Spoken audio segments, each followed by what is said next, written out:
son. Dad. I wear 'em front. I wear 'em back. I go inside out. Then I go front and back. Dad! We have a lot to talk about. Dude, what about that one scene Stan Lee did? Right? Which is complete randomness about Stan Lee because we're trying to come up with the episode, and then I'll cut in the clip. Are you talking about the one where he's in space with the aliens and he's like, hey, I got this story about when I was a FedEx guy. And there was actually a scene where he was a FedEx guy. Uh-huh. That was a good scene. He's like, yeah. He's like, I got a whole bunch more to tell you guys. I thought you were my lift home. Wasn't that when he was an alien or related to the Watchers? What was it? No, he was in an astronaut, like a U.S. NASA suit.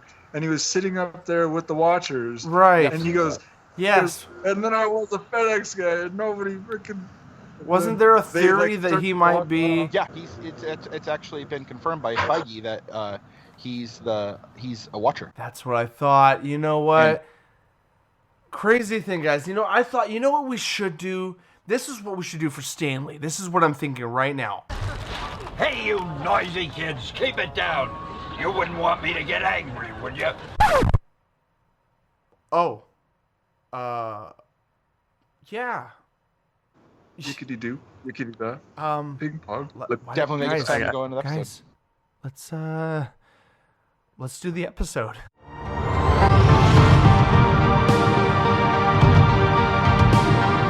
Welcome to the Nerdentials podcast, starring your hosts, Joe Tweedy, Matthew Johnson, Nick Thomas, and Lynn Dungeon.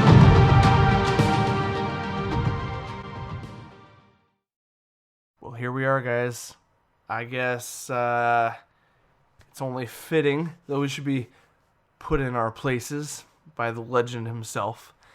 Let's open up the show. Welcome to Nerdentials. Usually your weekly dose of the nerdy essentials covering film, TV, video games, and comic books. But today is a special occasion. And comic books are indeed involved. Guys, I welcome you to a special edition of Nerdentials where we are going to pay tribute to the legend himself, the marvelous, infinite multiverse creator himself, the great Stan Lee. But just a real quick introduction. I'm Joe Tweeton, and the hosts joining me tonight are the Nick Thomas, the Lynn Dungeon, and in this corner, the Matt Johnson. Gentlemen, here we are. Unfortunately, I haven't been so dry this week. I've been a little bit teary-eyed. Long listeners of the podcast, you know the reference. Yes. So, guys, here we are today. It's a time of... It's a combination of sadness and celebration. Because today, less than a week ago, I posted a quick little PSA on our channel to let you guys know as the whole world discovered that the man, the myth, the legend himself, at age 95, the great Stan Lee passed away. We're about to dive into a Nerdentials tribute to Stan Lee. And if you guys hadn't noticed, if you're on the YouTube channel right now, we're all sporting, guys, pull back from your camera a little bit. We're all sporting a classic Marvel t-shirt to represent the legend himself and all that he's done. So the way things were going to go today, guys, we are going to each give a quick, let's be honest, it's not going to be quick, but we're all going to give our own personal testimony. There's no quickies here. No quickies here. That's right, Matthew. Gotta apologize if it gets heavy. There will be some weight involved.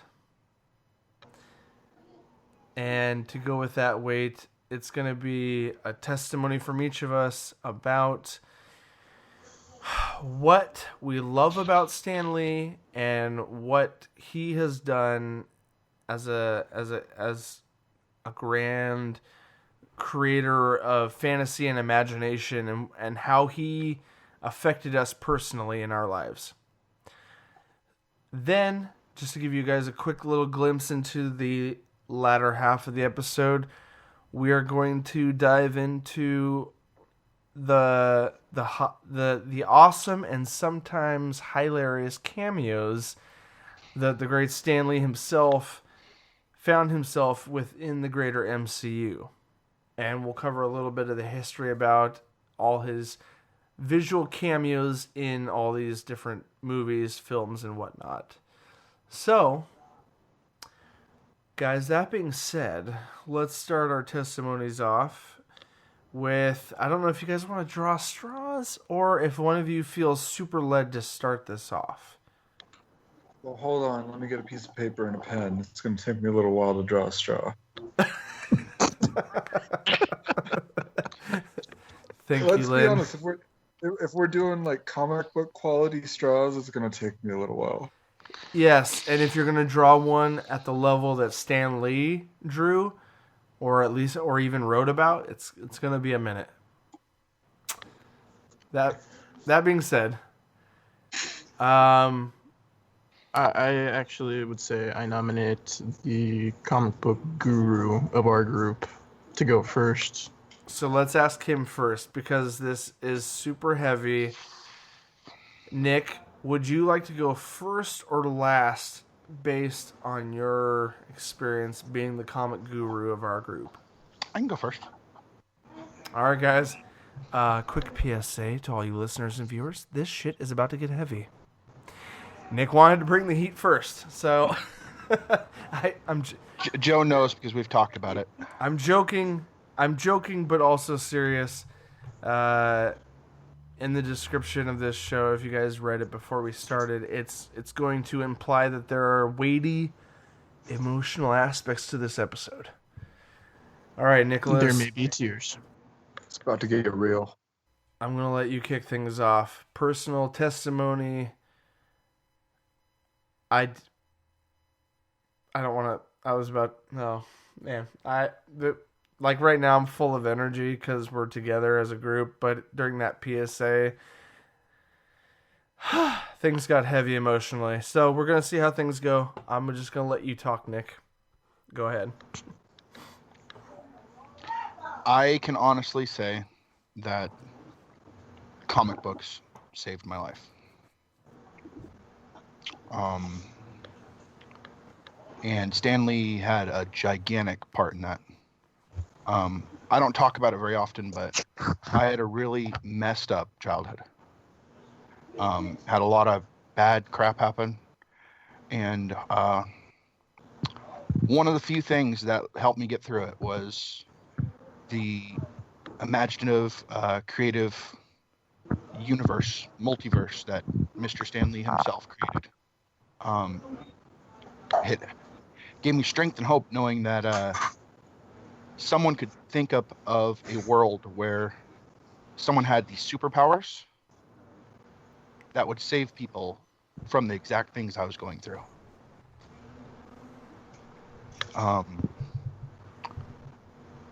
He actually inspired me to write. I've actually shared some of my writings with Joe here. And a lot of those writings were just, I kind of along the lines, same way he did, created a superhero to answer problems I was going through. And I wouldn't have done that without some of the documentaries and stuff that I've seen from Stan Lee himself. But the man showed a lot of love and care, and his biggest thing was respect for everyone. And that was the thing about his characters. They were real. They were more real than other characters in the past. They had flaws. They had issues. They had backstories that were just heart crushing. Like I said, he was big on respect. I actually have a poem that Stanley wrote. Do you guys mind if I read it? No, absolutely. That you sent it to me earlier today.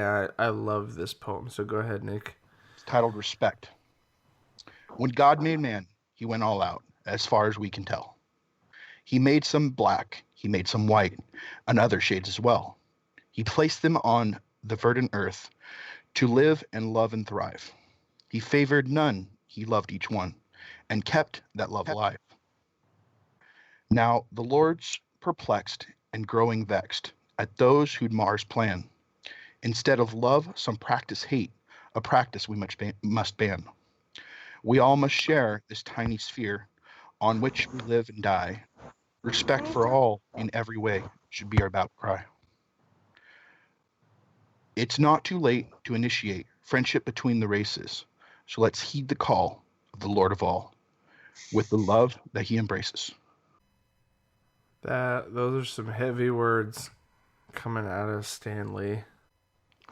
One of the only true superheroes that I can actually think of in this world has actually left us. And he had the coolest power of all. Power to supply hope and imagination. Hear, hear. Dang it, Nick. Those are concluding statements. Well, it was including my feelings on it. But he can. No. I'm joking. I wouldn't take that away. Let's finish the episode there. We're good. Yeah. Powerful enough. And on that note, I'm out. Bye-bye. No, okay. That was deep, Nick. All right. I don't know if I should have put you first or last. Okay. Anyway, sorry. Okay, sorry. No, that was awesome, Nick. Incredible testimony, how it personally affected you. Let's continue this shindig around the table. Matthew, I want to throw it over to you. Give us your little personal experience. So, it's not as deep as Nick's goes. I can honestly say that Stanley didn't save my life. However, pretty much gave me a life. I've always been a nerd. I started out very young as being a nerd.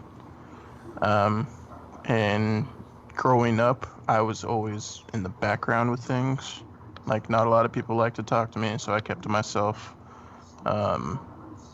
Definitely read a comic book here and there, not too many to begin with. I was more into video games at the time. However, when I came across Spider-Man, it kind of gave me a lift as to a nerd is a cool person kind of a thing. Like, Spider-Man's persona was the geeky kid that was in the background that the cool kids beat up or whatever, and then all of a sudden he got bit by the radioactive spider and became Spider-Man, and that kind of gave me a push forward to actually kind of come out of my shell. I didn't come out of my shell until I was a freshman in high school, fully, until I started drama class, and one of my monologues that I did was from Spider-Man. So I'd like to say that Deadpool is my persona. To be honest, Spider-Man's probably my favorite Marvel character, and it'll probably be for all the time. Even though I do like tacos and chimichangas. Heck yeah. But it's in when we got the news that he died, like, I couldn't believe it at first. Like, I had to look it up on different news outlets to make sure that it wasn't one of those fake this person died, like freaking, I don't know, George Foreman or something, because that came up. And, so it just, my heart sank, not only for myself, but for comic book nerds all around the world, for everybody around the world that watched all the movies, that had some sort of connection with their mom or dad when they went to see these movies or read the comic books together, kind of a thing. Like, it hit hard. And one of the main things of Spider-Man I cherish the most is, with great powers come great responsibility. The truest words out there that I have, to this day, will always have in the back of my head. So You can conclude with, and that's my story. and that's all I have to say about that. I'll do a Forrest Gump impersonation. Matthew, you were wrong. It's the level of depth does not imply the specific impact. Nick had a specific impact, and it acquired a level of depth that affected him personally, and you had a specific encounter with the great man himself and his creations, and that created its own depth within you. You could even say the redheaded beard depth. For all you YouTubers out there watching, the man's beard is epic. I'm talking about Matthew. Anyway. I need to trim the mustache though, because it's getting kind of. That's fine. That's fine. Don't get rid of this. This is so epic right now. Anyway. Nope. All right. Passing the torch off to you, sir. Lynn, go ahead and give us your personal journey.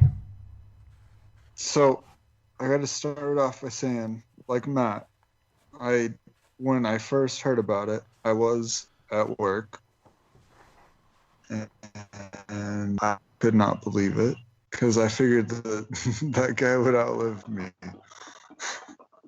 to be honest. And then the thing that really instilled it into me was when my mom started messaging me and saying that he had passed. And I was like, man, it's for real. It's for real. And then she sent me a video, like, from him, of inspiration to, kind of live your life. And it's always kind of how I've lived my life.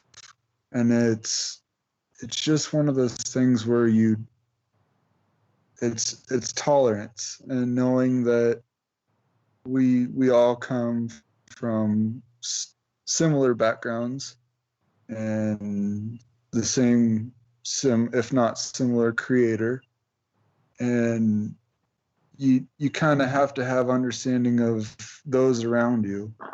And it's, in the video, he says that we have to have a tolerance for all, and tolerance for the people that you might not look towards, because you never know, they might be the superhero that saves you one day. And it's, I don't know, I feel like I've taken the opportunity several times in my life to help others, and not one of those things that I'll ever stop. I will always give, the shirt off my back if somebody's cold. And he says that you need to not lead life based on color of skin or race, being the same thing, but it's just one of those things where you kind of have to have understanding for everyone, because you don't know who'd be the one to help you or who'd be the one to save you. And he also preached that you need to understand that you have the ability to create everything. You have the ability to have an infinite imagination. You're the only one that limits yourself. And to limit yourself, you really stifle yourself. And I don't know. I've seen that in my life, that I'm the one who really holds myself back. And to hold yourself back is to limit yourself. And you can't really limit yourself, because who's the one to tell you you can't do it? It's you. I mean, you can always do it. I mean, you can always learn a new skill. You can learn the ability to do something new, but the one person to stop you is you. And I mean, I've always felt that I can always learn something new. I can always be better. I can always do it. And the one thing you need to do is put your big boy pants on at the end of the day and just do it. Whether they are front or back or inside out or front and back again. Damn it. Sorry.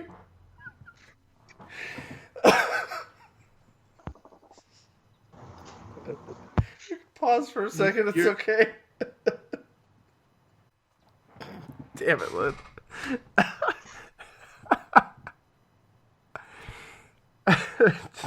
Go ahead, dude. Sorry.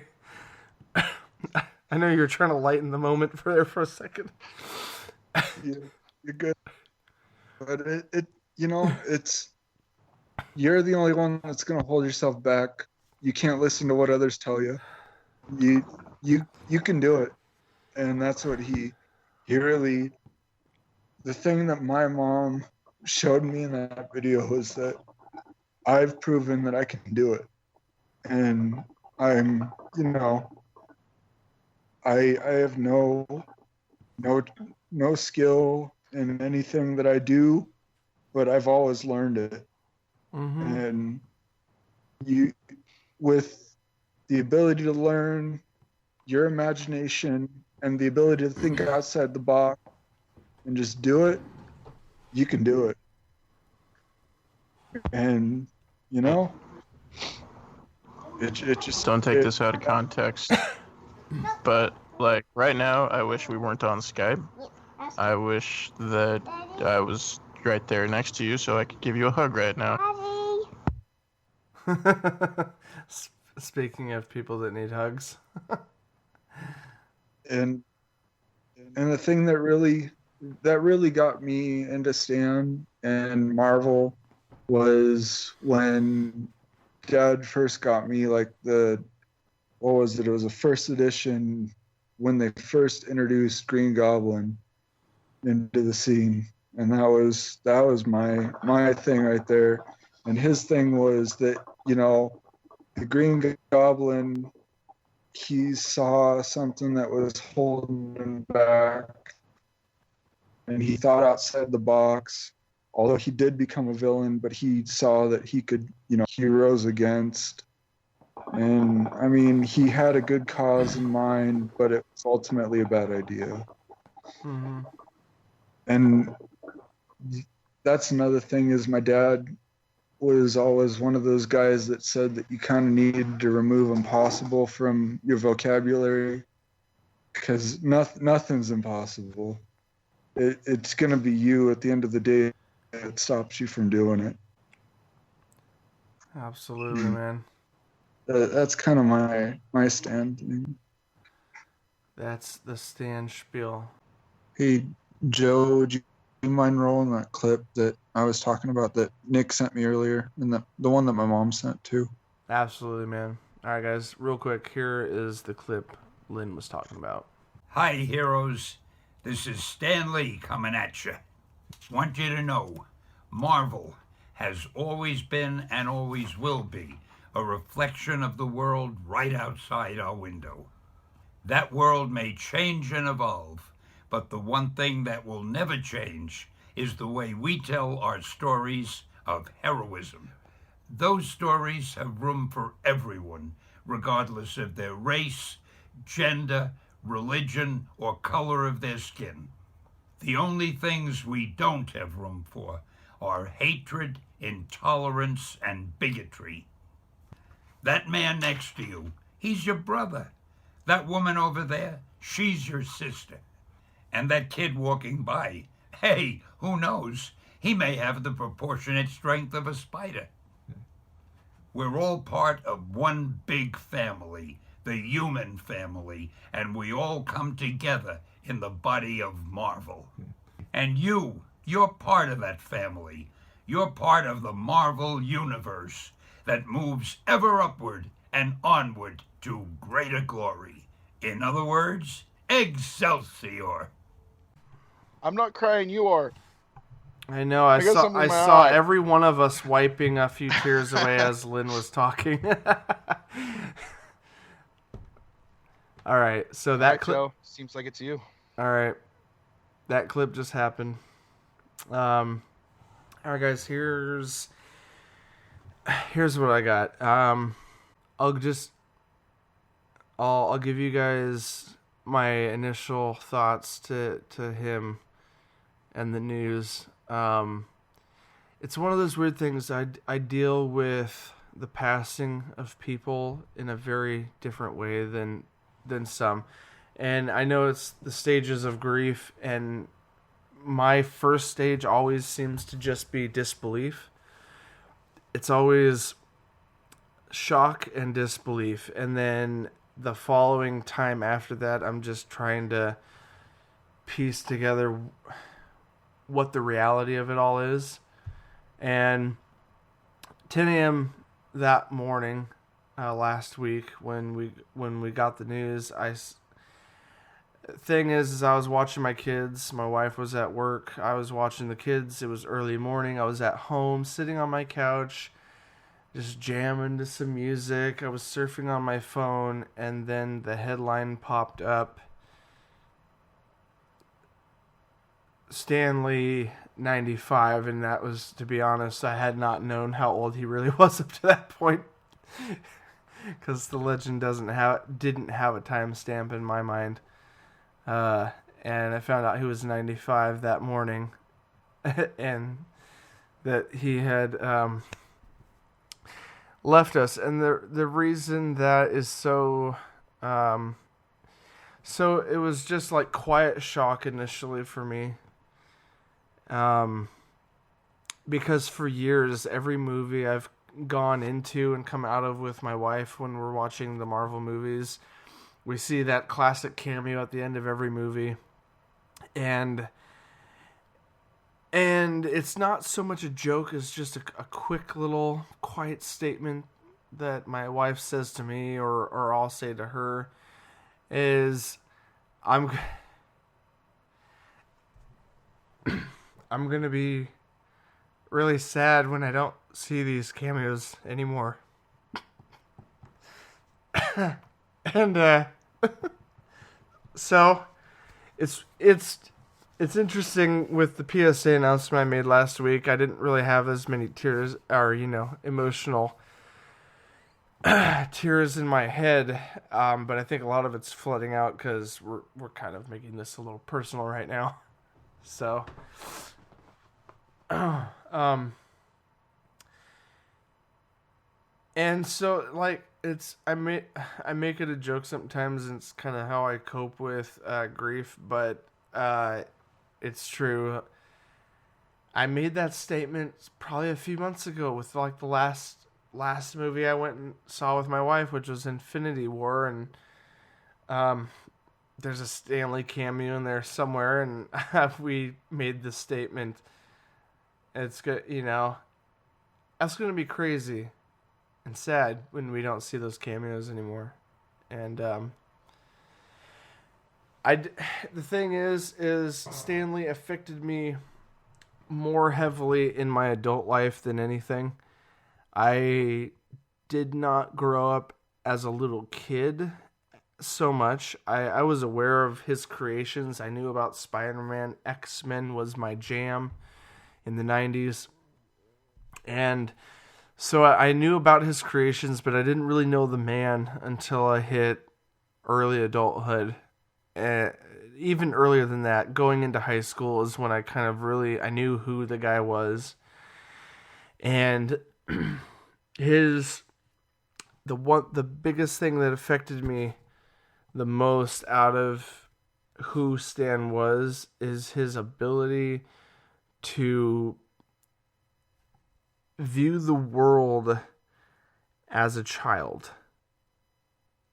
And because his biggest passion was to bring the faith, the hope, the tolerance that our own little children are capable of, because we're not born evil, we're not born indifferent, we're not born angry towards one another. We're born innocent.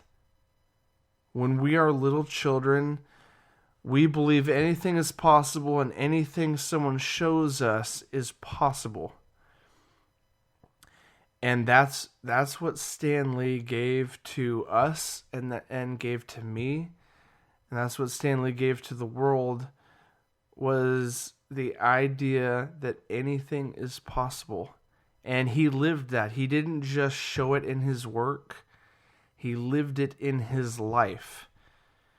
And just a side note to that, a funny little story I read in an article today about why he says the word Excelsior. It's actually a Latin word that means always forwards and upwards, or onwards and forwards and ever upwards. And he adds to it. He adds his own flavor to it over the years that he's been using that. But the reason he picked the word Excelsior to use is back in the early days, and he even published a comic book a few months ago, this year. Like, the guy worked until he died, literally. And from the very beginning, he was the editor for many different comic books at Marvel, and he always wrote an editor's note, like the letter at the end of the book from the editor. And he was for the longest time, he was trying to come up with a sign-off, like, here's Stan Lee coming at you, or, a handful of other cheesy one-liners. What's that? Enough said? Enough said. Yeah, enough said. That's another one. And granted, at the time, it came out of a sense of competition. He said in an interview he was trying to come up with a sign-off phrase that was different from everyone else. He said, I want to pick a word that's hard to spell and that's hard to understand what it means, and that would be his sign-off. He wanted something unique to himself, and he picked a Latin word called Excelsior, ever onwards and upwards. And the crazy thing about that is it was birthed out of the idea of I want to set myself apart from the competition, to actually living that out through the entirety of his life. For the better part of 60 plus years, 60 plus years, 70 plus years in the industry, when he finally came up with the word Excelsior, for the majority of his life, he lived by that idea forever, onwards and upwards in glory, and just with the idea of bringing everyone under that umbrella. And and so for me, in my adult life, the more times I saw him at the end of movies, and the more comics I read and the interviews I saw, I got more and more attached to who he was as a person. And very much reminding me of being a grandfather to me in one respect, always giving that timely advice. And that's why when I heard that news that he had left us, I said and wrote in our PSA announcement about it that my 12-year-old brain pictured Stanley as being immortal, and I gotta make a correction. My 33-year-old brain thought the guy was immortal. And that being said, there aren't really any more words I can say without crying all over the internet right now. So, that being said, those were our testimonies. I want to kind of wrap up this tribute by each of us going kind of around the table and sharing our favorite cameo by the great Stanley in either an older movie or the MCU cameos. I'm open to any cameo you guys want to share that you've seen Stan in that was your favorite. Since Nick started out the last round of conversations, I'm going to throw it over to Nick if you're ready for that. Yeah. Okay.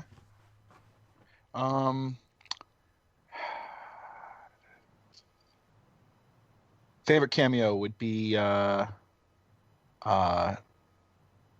what year was that? It was 2007 Spider-Man with Tobey Maguire. Yeah. It was Spider-Man 3.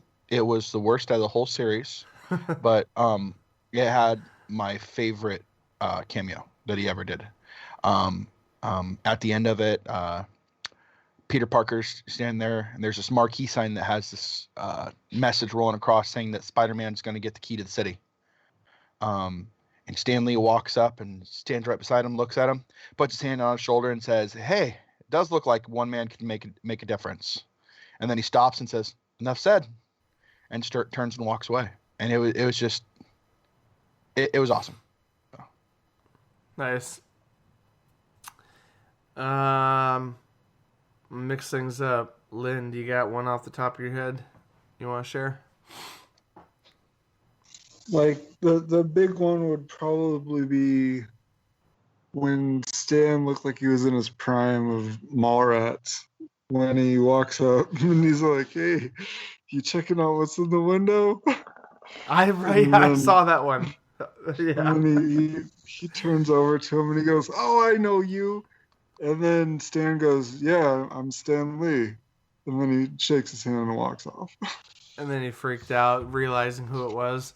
But like my biggest thing was Stan's facial hair, and he had like these wicked mutton chops and just some. He looked like Bono from, Yeah, yeah. All right, Matthew. Matthew, what's your favorite cameo of Stan Lee? Well, mine goes back even further back than Spider-Man 3. It goes back to Fantastic Four, when he actually plays as a character he created, as in Willie Lumpkin, the mailman. Oh, yes. That's an old one. That's a classic one right there. It's a very old one. I also like the one from Daredevil, but Fantastic Four was probably my favorite. Nice. Well, I guess that leaves me. My favorite cameo. I mean, there's a lot of great ones as far as like that have more weight to them as far as like meaning or theories in the universe. But one that was just kind of completely outlandish, completely just out there, is the first Deadpool movie with Ryan Reynolds, 2016, where he played as a DJ running the music sound at a strip club. And he's in the scene, he's announcing the next stripper to come up on stage, and he introduces her as Chastity. And it's just one of the more absurd roles, because it's Deadpool, and Deadpool itself is absurd in concept. So it made sense. It fit the movie having that kind of an outlandish cameo for him. His other cameos are typically inspirational or really short and comical, and this one was just kind of outlandish. What is Stanley doing in a strip club? I just want to do one more that I actually thought of. It was Yeah, go impactful ahead. because it was the only one that ever had his wife in it. Oh, okay. Okay. X-Men Apocalypse. Both him and Joan were in it. When it looks like the whole world's just about to get destroyed, and all those things are coming down from the sky. You see them embracing each other. And that was relatively close to when, right before she passed away. Oh, wow. So I'm gonna have and it was- I'm gonna have to recap that scene. I forgot about that one. Yeah. Well, guys, we just kind of wanted to put something together in tribute to the legend himself. We just kind of thanks for indulging us and the time we spent kind of just putting a little bit of our hearts out there and just sharing our feelings, thoughts, and nostalgia for the king of comic books himself. This isn't going to be super long, guys. This is pretty much it. We're wrapping up now. Just personal testimonies, our favorite cameos we covered.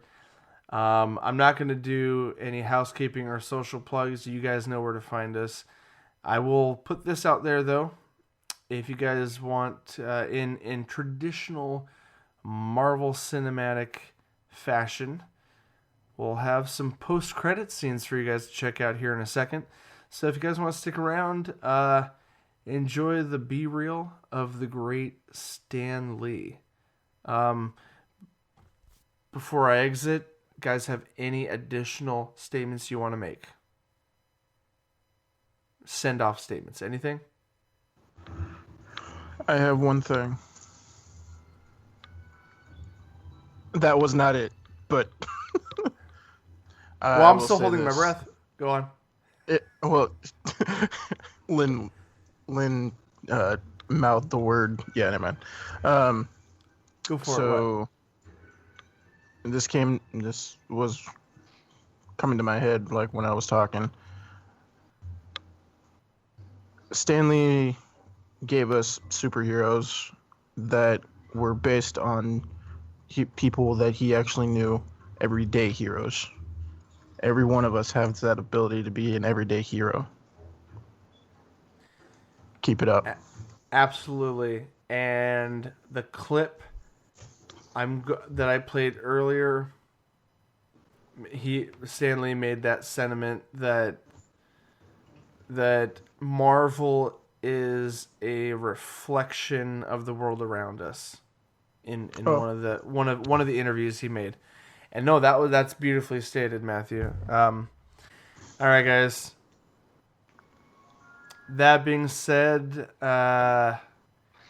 nerds in the for Matt, Nick, Lynn, and myself, in the great words of Stan Lee, Excelsior.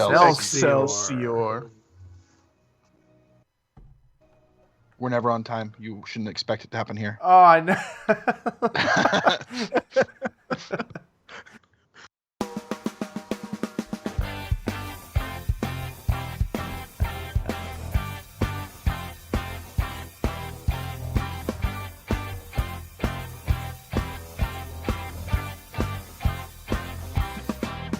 Can you imagine a world without the Avengers?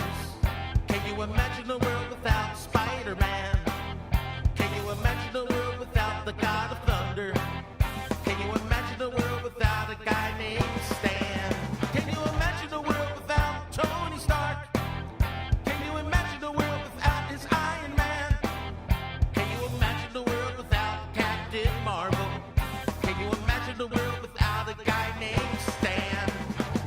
Stan Lee, there has to be a Stan Lee, or we would not be happy in this universe.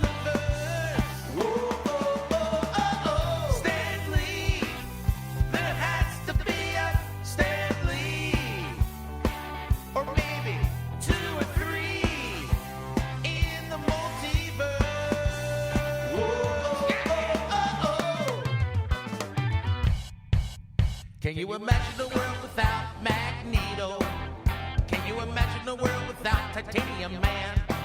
Can you imagine a world without the Human Torch? Can you imagine a world without a guy named Stan? What if there was no Fantastic Four? What if there was no Giant Man? What if there was no X-Men? What if there was no guy named Stan? Stan Lee, there has to be a Stan Lee, or we would not be happy in this universe.